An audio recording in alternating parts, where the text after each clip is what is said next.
Livro Ame Como Se Nunca Tivesse Sido Ferido. Autor Gentes e Franklin.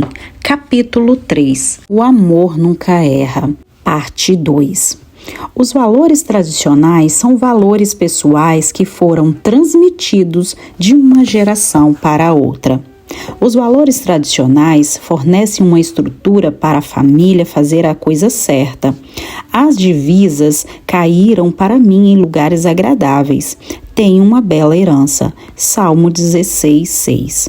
Meus pais se abstiveram do álcool e transferiram esse valor para mim, e eu os transferi para a minha família. Embora anos tenham passado, este valor tradicional permaneceu inalterado. Agora, algumas pessoas podem se tornar legalistas sobre esses princípios. Na infância, eu nunca fui autorizado a ir ao cinema. Não podia nem jogar boliche, nem ir ao festival. Muitos valores tradicionais são bobos, então não fique estressado com isso. Ore e leia a Bíblia para obter uma base para o que é certo para você. E use o bom senso. O mais importante é definir valores tradicionais em sua casa. Determine suas prioridades. Você ama seus filhos ao dar-lhes uma base estabelecida nas coisas certas. Valores pessoais e tradicionais são salvaguardas que protegem seus valores fundamentais. 3. Valores fundamentais são padrões bíblicos inegociáveis. Valores fundamentais nunca mudam, nem mesmo se a sociedade ou a cultura mudar. O céu e a terra passarão, mas as minhas palavras jamais passarão. Mateus 24:35. Valores fundamentais são mais do que convicções pessoais. Eles são sólidos. Veja os 10 mandamentos. Não sirva a ídolos, não minta, não mate, não traia seu cônjuge. Veja Êxodo 20. Você deve ter barreiras para manter intacto o núcleo da sua família. Isso inclui barreiras em torno do seu casamento, de sua caminhada com Deus, de sua unção e assim por diante. Se não vigiarmos, vamos continuar ultrapassando as barreiras.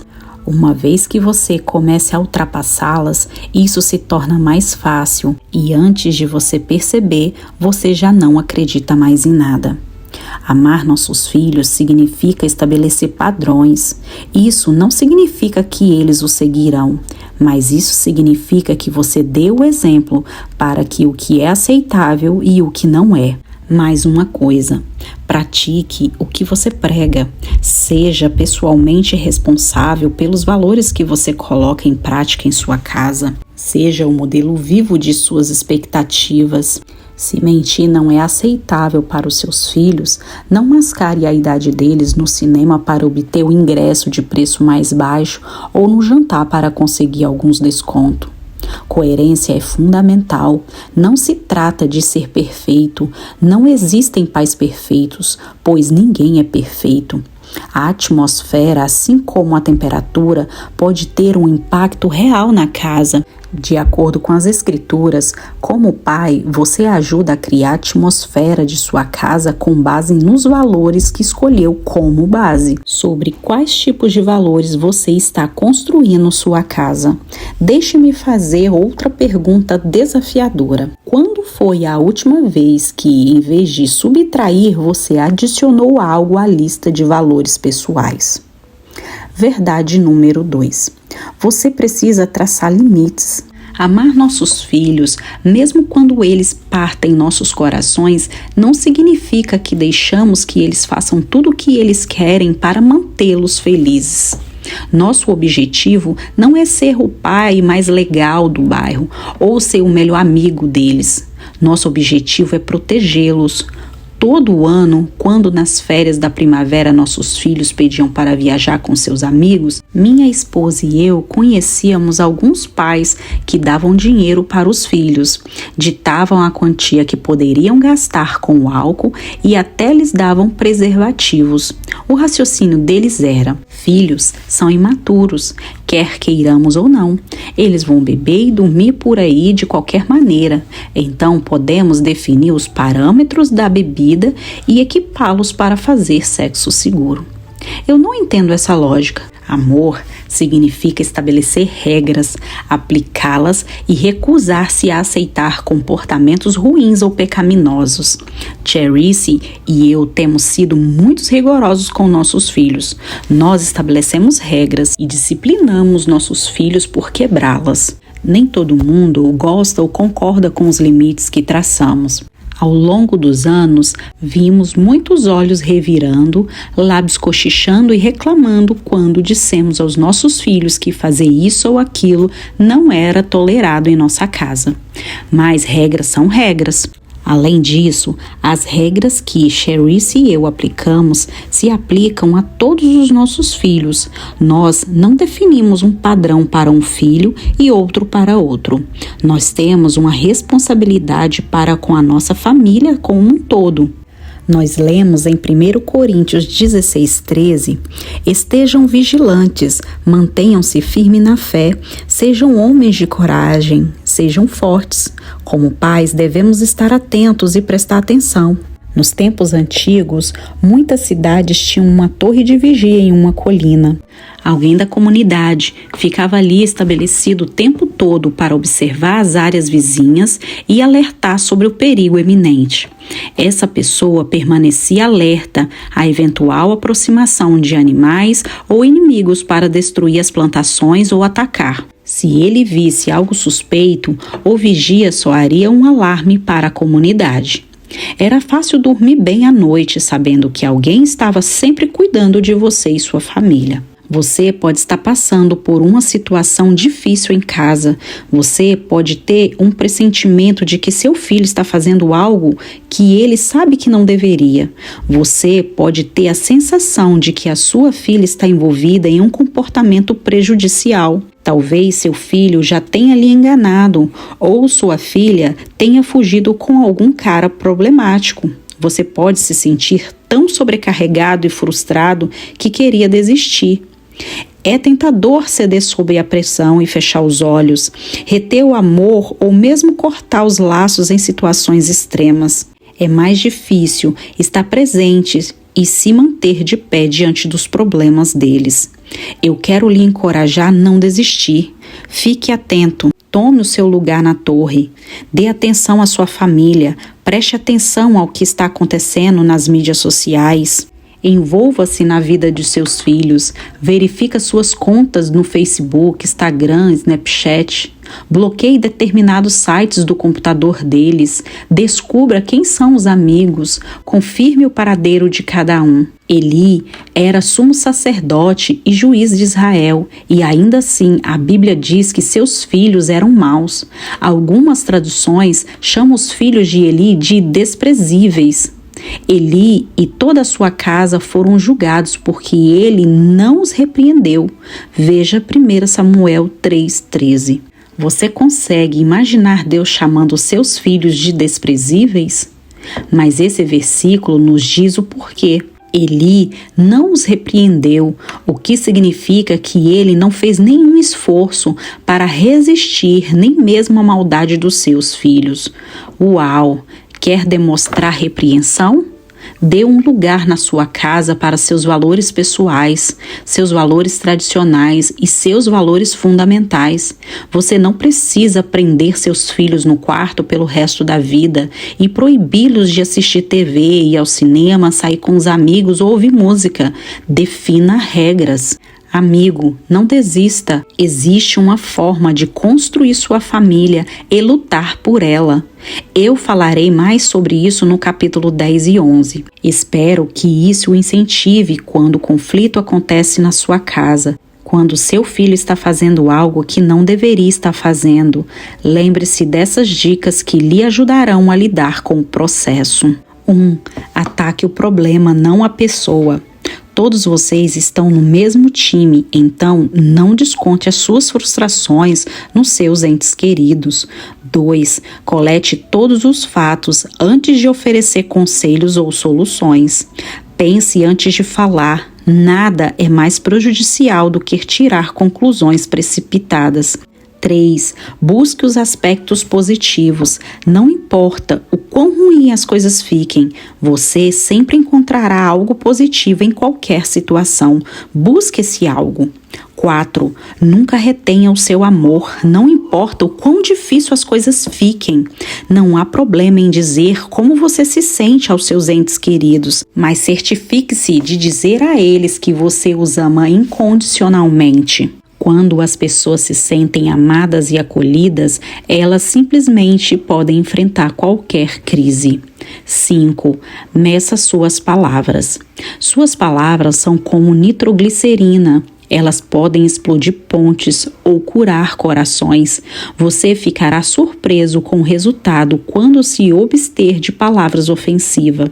Fale palavras que edifiquem aos outros. Se você não sabe o que dizer, não diga nada. Nós tivemos vários momentos desafiadores durante a adolescência dos nossos filhos. Porém, anos mais tarde, alguns demoraram mais que outros. Cada um deles agradeceu por não termos deixado que eles fossem àquela festa, namorassem determinada pessoa ou participassem de certa viagem de férias com os amigos.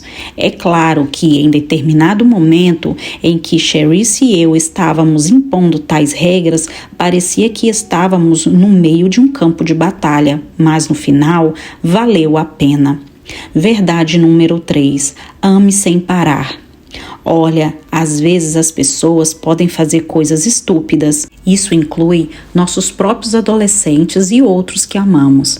Mas gritar com as pessoas com palavras de juízo severo não conquistará seus corações. A Bíblia ensina que a ira do homem não produz a justiça de Deus. Não fale com o tolo que há nos outros, fale com o rei que se esconde dentro deles. Quando seus filhos não fizerem o que você quer que eles façam, resista à vontade de apertar o botão de ataque. Isso geralmente envolve muita gritaria. Às vezes, em um ataque de raiva ou de alguma outra emoção vulcânica que achamos que não podemos controlar, acabamos agredindo nossos filhos por meio de palavras de insulto. Nós os criticamos, nós o rebaixamos com acusações tipo: você não é bom para nada e você deveria ter vergonha de si mesmo. Se você falar com o tolo que há dentro do seu filho, o tolo se levantará. Se você falar com o rei que há em seu filho, o rei se levantará. O profeta Miqueias chama por esse rei em Miqueias 4:9. Agora, por que gritar tão alto? Você não tem rei? Seu conselheiro morreu para que a dor seja tão forte como a de uma mulher em trabalho de parto? A versão Almeida Corrigida Fiel traduz parte do verso assim: não há rei em ti? Eu acredito que dentro de cada um de nós há um rei. Eu comparo isso ao nosso potencial de sermos o povo que Deus nos criou para ser por meio de Jesus Cristo. Nós podemos passar por tribulações, mas há um rei dentro de nós. Nós podemos falhar, mas há um rei dentro de nós. Nós podemos não ser quem poderíamos ser, mas há um rei dentro de nós. Muitas vezes não é fácil ver o rei ou a rainha em nossa própria casa. Então, o que vai produzir justiça? A Bíblia oferece uma solução. Ame sem parar. Veja 1 Coríntios 16:14. Seus filhos podem partir seu coração. Ame sem parar. Eles podem dizer que lhe odeia e que nunca mais vão querer ver ou falar com você. Ame sem parar. As pessoas que amamos podem fazer escolhas terríveis. Ame sem parar. Você pode não gostar ou concordar com o que eles estão fazendo, mas ame sem parar. Verdade número 4. Às vezes você precisa amar à distância. Você pode estar se perguntando como amar alguém que é tóxico. Uma pessoa pode sofrer de dependência de drogas ou álcool, pode ser verbalmente ou fisicamente abusiva, ou pode ter tendências violentas. Você pode amar em seu coração, desejando e orando pelo bem dessa pessoa à distância. Ser cristão não significa ser um saco de pancadas, um capacho ou um boneco de teste de colisão. Sim, Deus nos chama para fazer sacrifícios, para dar a outra face e perdoar todas as ofensas. Mas Ele não nos chama para ter relacionamentos profundos e significativos com aqueles que nos magoaram profundamente. Nesses casos, pode ser necessário criar intencionalmente um espaço. O pai biológico da minha esposa não esteve por perto até que ela completasse 13 anos de idade. Viciado e diagnosticado com transtorno bipolar, ele não foi um modelo saudável de figura paterna. Ao se tornar adulta, Cherice estendeu a mão para ele por diversas vezes. Ele entrava e saía de um ciclo que continuou por anos. Este homem foi salvo depois que minha esposa e eu nos casamos. Porém, mesmo como um crente nascido de novo, ele não conseguia sair da interminável montanha russa de problemas de dependência e saúde mental. Durante esse tempo, Cherice ainda tentou se conectar com ele. Ela o convidava para casa e ainda o ajudava com o que ele precisasse. Embora ela tenha apresentado nossos 2 filhos mais velhos para o avô, ela não queria que ele fizesse a eles o que ele fez com ela. Sempre que ele aparecia, eu percebia o início de uma discussão entre Cherice e eu. Uma vez que somente eu era a figura masculina da casa, eu era o alvo da frustração dela por causa do comportamento tóxico e das inconsistências dele. Finalmente, o ciclo de permanência e saída teve um preço. Cherice o havia perdoado há muito tempo, mas depois de um período, ela percebeu que, pela sua própria sanidade e pela sanidade da nossa família, ela deveria amá-lo à distância.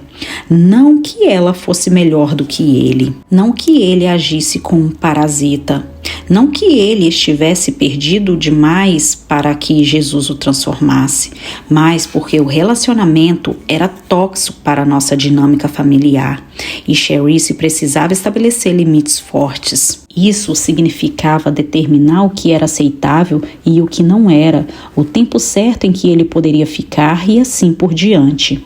Há certas pessoas que você simplesmente não pode continuar trazendo em sua vida. Você não pode desertar alguém da família, é claro, mas você pode amá-las à distância. Quanto menos você se associar com determinadas pessoas, mais sua vida melhorará. Seja gentil e firme na criação desse espaço. Você não precisa ser um arrogante a respeito disso. Pense em maneiras de se conectar sem um tempo diário de contato visual. Talvez isso significa se comprometer a fazer uma ligação telefônica semanal ou enviar uma mensagem de texto. Talvez você possa escrever cartas, talvez você concorde em encontrar a pessoa para jantar em um lugar que não seja a sua casa, ou você pode estabelecer limites, por exemplo, pedindo para a pessoa ir embora caso ela apareça fora de si. Você pode abrir espaço para essa pessoa amada em seu coração, mas é igualmente importante estabelecer limites físicos. Verdade número 5. Podemos aprender a ver através dos olhos de Jesus. Quando escolhemos amar, mesmo quando fomos machucados, mesmo que outros tenham cometido erros, mesmo que sintamos que alguém não merece, passamos a amar como Deus ama, sem condição, sem expectativa, desinteressadamente. Escolha ver as pessoas através dos olhos de Jesus. Ame os outros como Deus ama você. Então você encontrará um amor tão amplo, tão alto, tão profundo, tão abrangente, que você nunca será o mesmo. A grande ideia: ame as pessoas que erraram.